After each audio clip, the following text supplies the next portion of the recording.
Hey, Michael Scott Overholt here. In Plato's Theaetetus, Socrates insists that the only thing necessary for being a philosopher is a sense of wonder.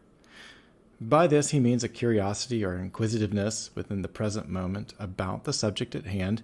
And if you think about it, what better way to understand the Socratic method than a sense of wonder with the person you're talking with, to understand precisely what they mean and the nuances of their meaning as manifested in their reactions, offhanded comments, and physical behavior.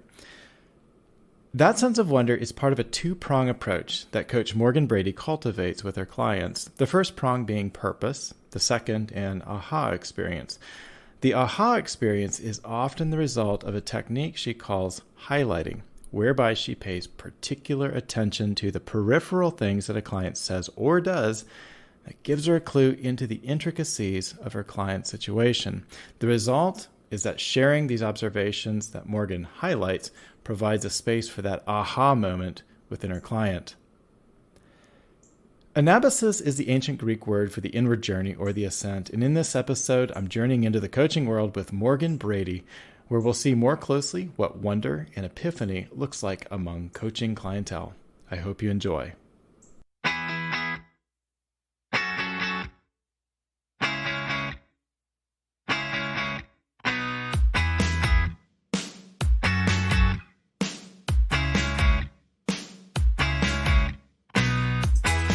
A lot of times you'll work with somebody and they'll look to you as the expert. And so they're telling you things that they think you want to hear.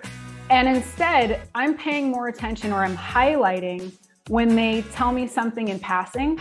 And those are the pieces where we make real transformation, because those are actually the areas of desire, pain, need. And that's what we're going to kind of unpack and move from as sort of the base, if you will.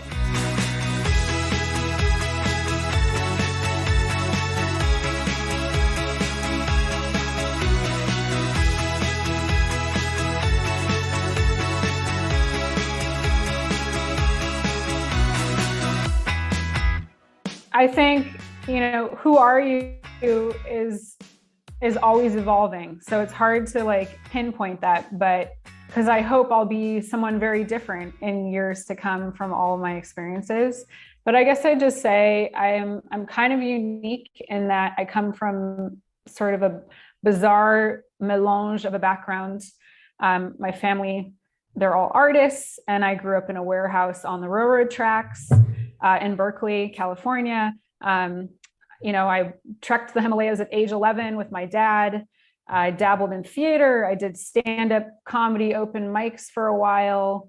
And then I kind of pivoted into health and wellness after getting very ill in my 20s. And that kind of created this trajectory to where I am now.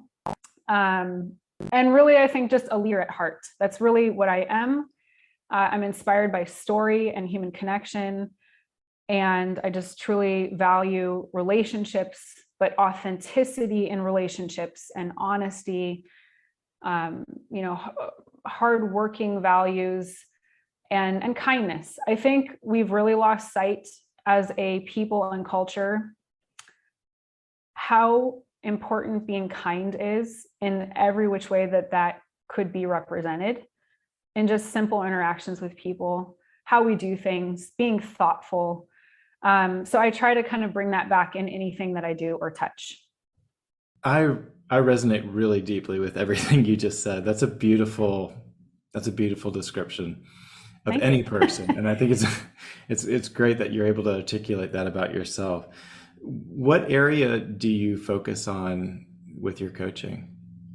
Mostly, or where I truly feel the most value is working with women and working with women in general, mothers, or maybe professional working women and mothers, and then just women in the grander scale of things. I think in our culture and society, we're constantly held to this, do everything, be everything.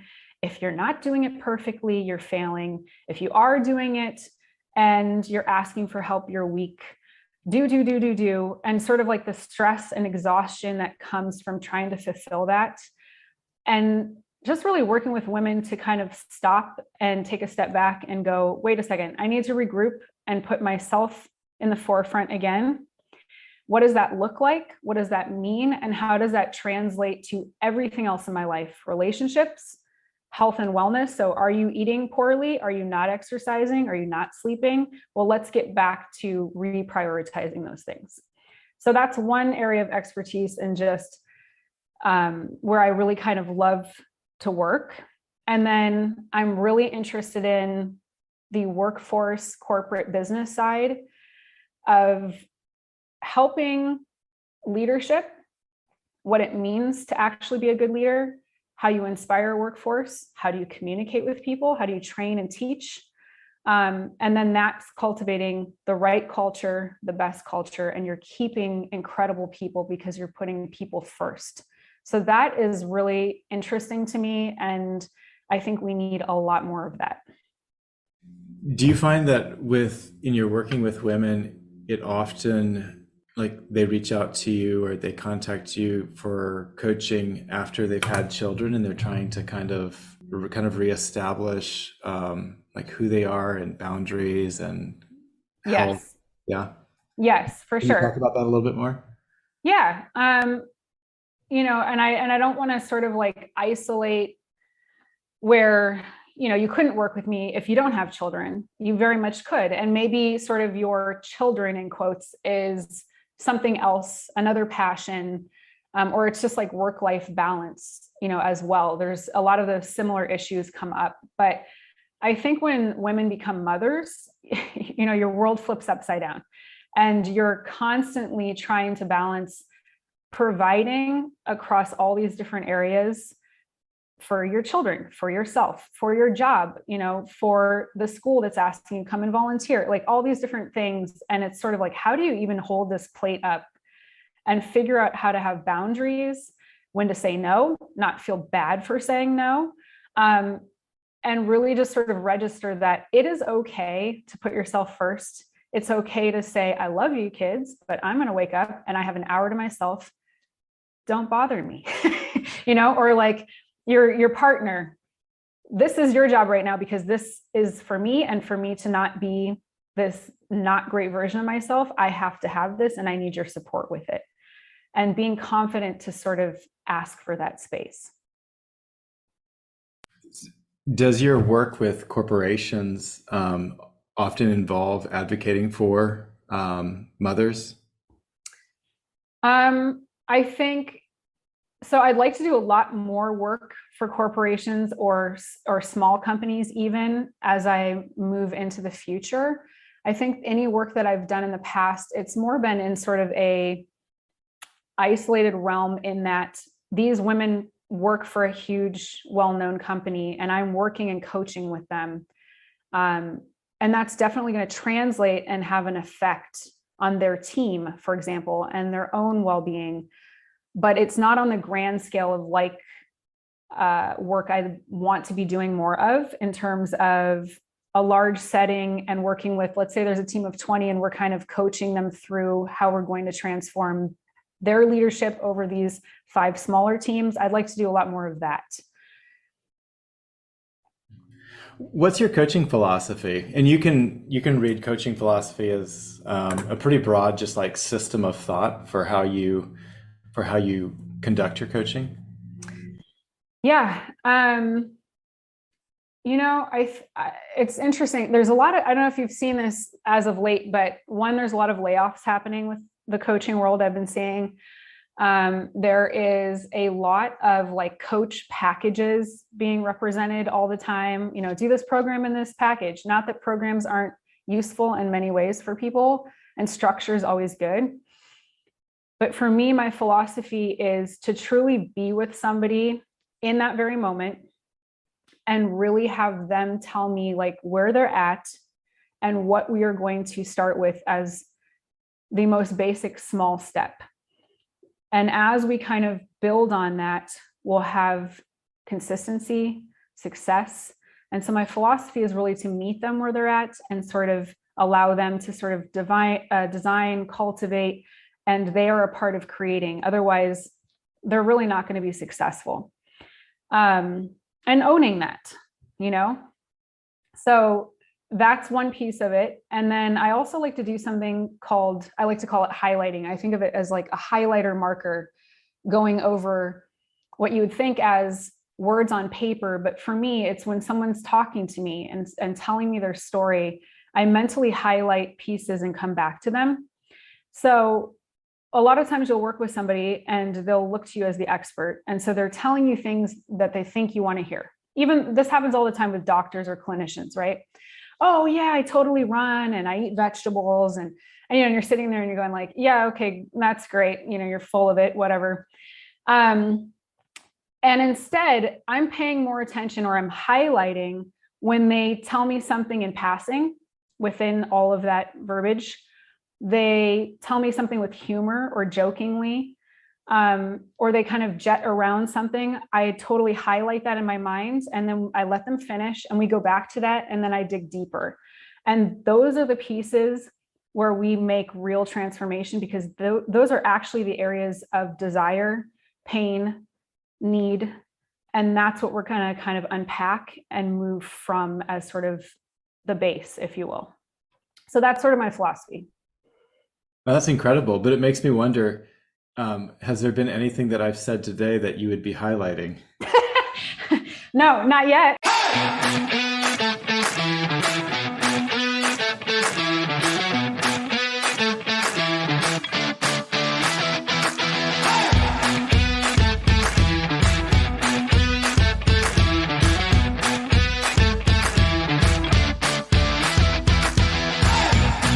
I'm going to move to your website because it says that I'm quoting you at this point, your coaching services exist to cultivate the why and the aha.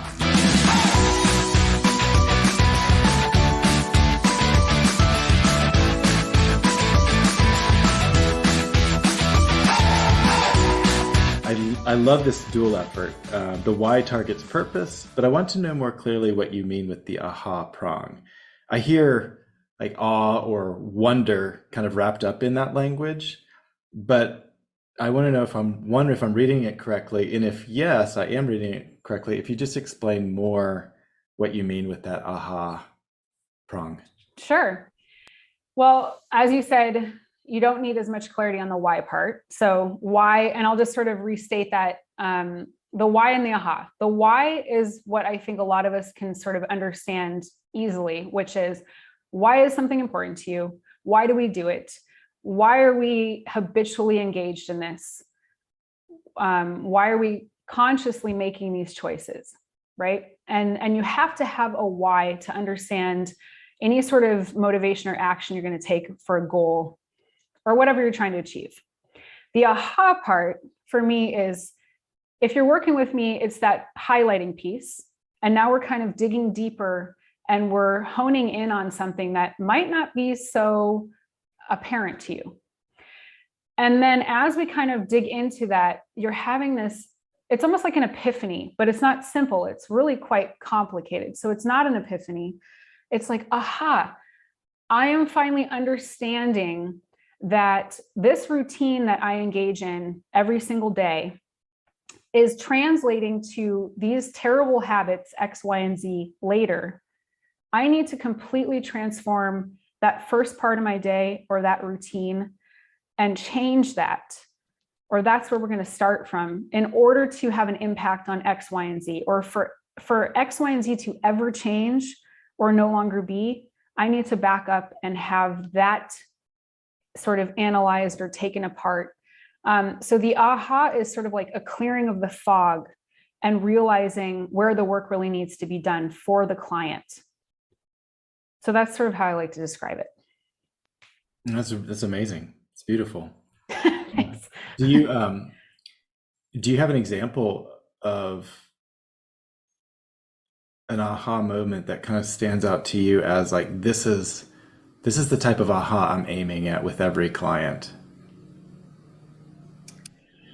I don't know about, I think it's really different for every client. I think, and maybe coming back to my philosophy, it is so personal. So again, like while those packages and those things can be helpful for a lot of people, a lot of times why they aren't helpful or don't work well is they're not based within that individual's need or where they're at. And so their aha is going to be very different as well. So I can speak to a client I worked with once who was very young. I believe she was 25 years old, and she had stage 3 breast cancer. She had a young child, probably 2 years old. So, also a mother at a very young age. And we were working together and this is very common in the coaching world. I had maybe 6, 7 sessions with her, and I still didn't have some of the details that would come out later. And so that will happen a lot. And you go, oh, as a coach, you're like, oh my God, like, I wish I knew that week too, like, oh, that'd be really helpful to know. But really it's about building rapport and trust. And when you're working with people with disease or just these really traumatic situations, they're not going to tell you a lot of things because they really need to feel safe, so it takes time. And I think there was a certain point where we started to really dive deep into a morning routine or ritual that I hadn't heard about yet. I'd heard more of sort of like the basic routine or ritual with the kid and breakfast and off to work, whatever.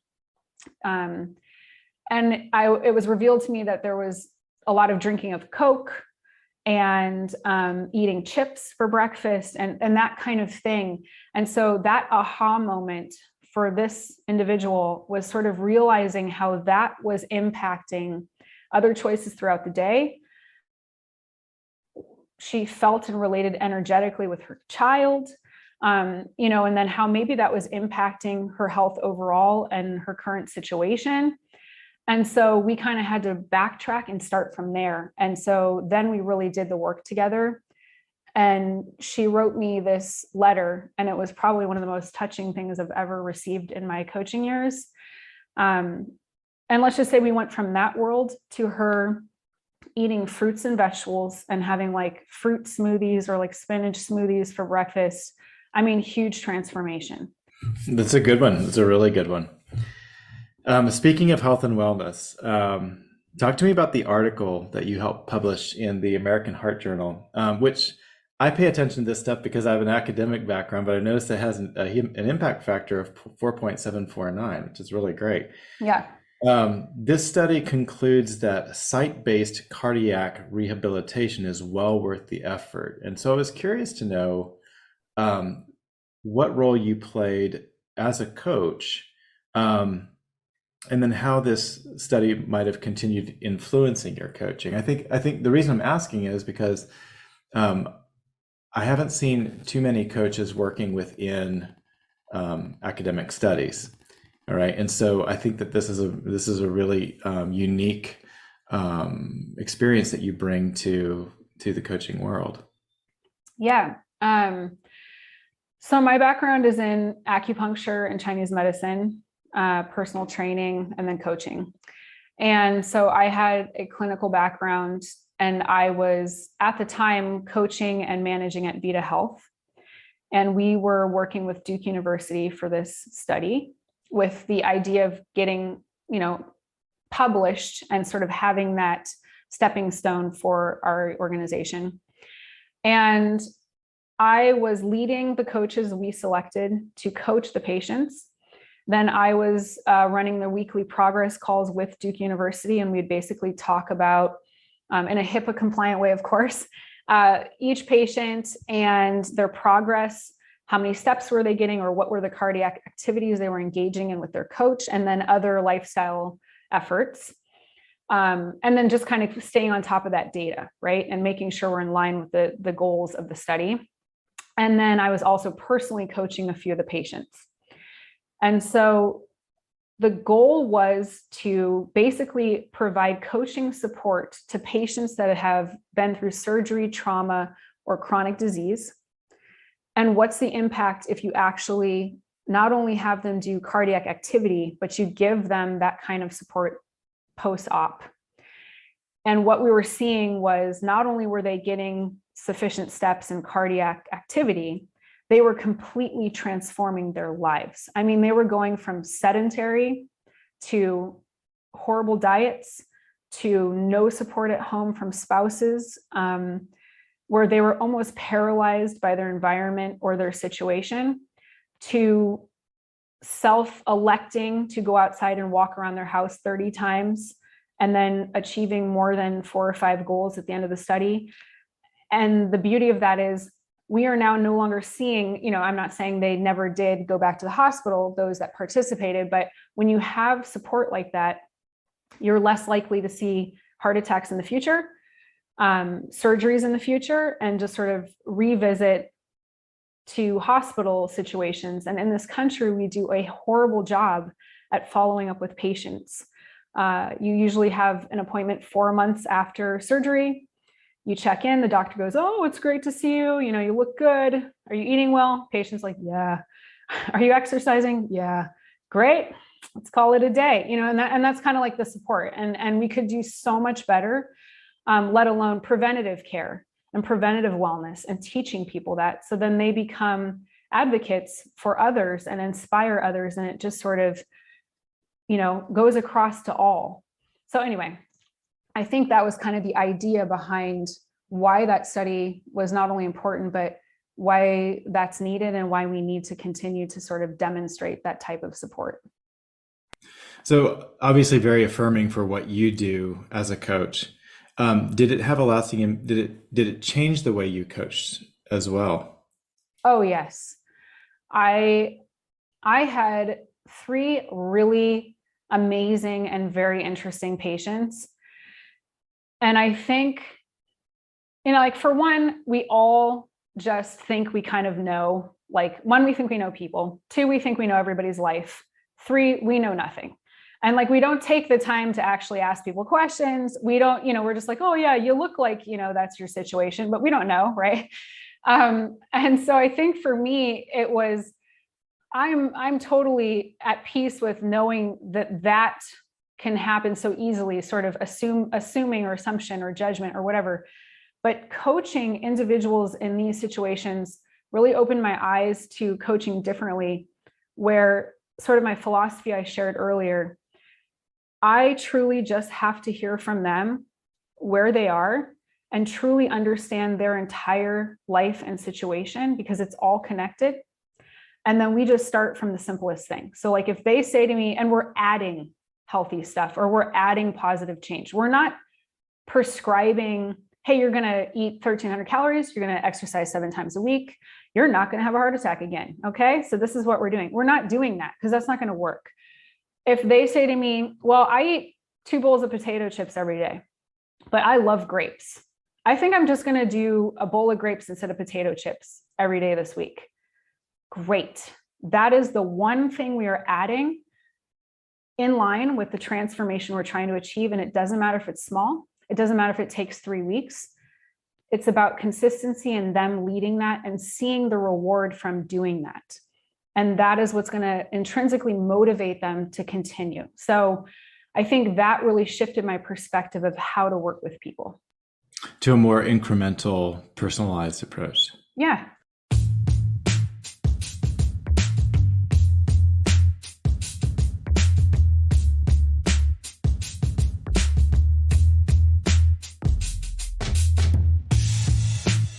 I like to think and hope that anytime I just take with anyone, even if I'm not working with them in sort of a working relationship, even if it's someone on the street and we end up in a conversation and they share something about their health, and I'm able to just positively support them in that moment or inspire them for a second, I like to just think that I made a difference in their day. And maybe that translates to them being kind to someone later. And it just sort of has this trickle effect. So, if we are all supported in a way to thrive as our truest, best selves, and we're and that means, I think, alignment across things, work, life, family. And we've really experienced this in the last 3 years with COVID. I think we're having a worldly transformation right now of people realizing that they were very ungrounded, they were very unhappy. There's huge shifts happening right now. And so really, I think it's about if I can do work that makes someone find that happy space, and I've spent time with you that's made you, close Zoom and you go off in your day and you're smiling and you feel positive and hopeful, I've done my job, hopefully, and that will then affect everyone else in their life that day.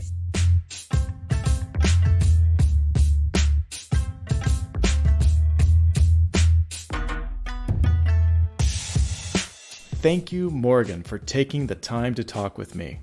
These conversations are truly among the favorite parts of my work, and I'm so grateful to the many guests who have said yes to my invitation to hold space with me about this inward journey we are all making or helping others make.